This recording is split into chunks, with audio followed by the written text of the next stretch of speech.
Hi guys! Now is May 20, 2026, Wednesday. Again guys, ipiplex ko na naman ulit tong aking NSP sandals. So, ang ganda ng accent, di ba? Ang ganda ng design.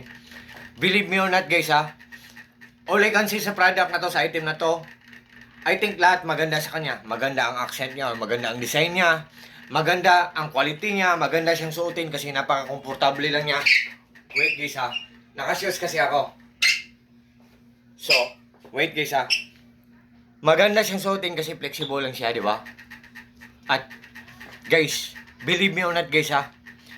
Maganda siyang suotin kasi napaka-light lang niya, so very light lang siya, napakagaan lang niya. Oh, at kung susuotin natin siya palagi, para siyang nagiging shiny. Hindi ko nilagyan ng oil to guys ha. Hindi ko nilagyan ng oil to. Para siyang nag-shiny. Tapos, maganda talaga.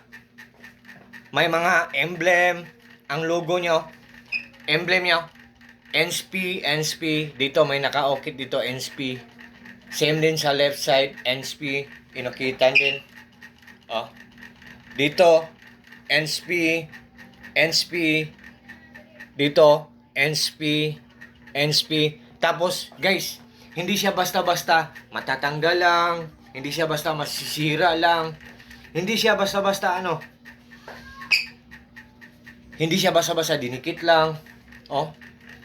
Look at guys, oh. 1, 2, 3, 4, 5, 6. Same din sa left side. 1, 2, 3, 4, 5, 6. Bago. Nilaban ko kasi to guys. Bago lang. Oh. Diba? Isuot natin guys ha. Oh. Wait. Wait guys ha.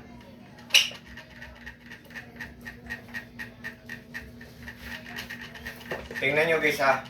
Ang ganda kasi guys. Dito mo lang ang shoes ko. Oh. Tapos, pair pa sa t-shirt ko.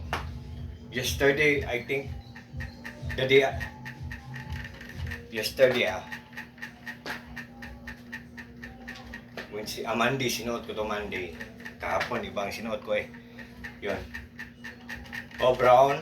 Tapos, ang sandal ko, NSP.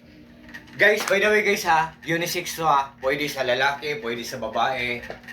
Tapos napaka-light lang niya, napaka-komportable niya, napakagaan lang niya. Tapos, ang ganda talaga guys. So very soft. Napakalambot lang niya sa paa natin. Komportable. Suotin natin.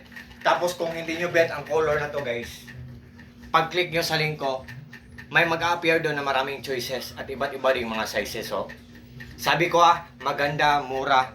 But still yet guys sa huli kayo pa rin ang magdesisyon. It's up to you guys, but I mean po, hindi po ako namimilit. So sa lahat po ng mga friends ko dyan, God bless us all and that's all.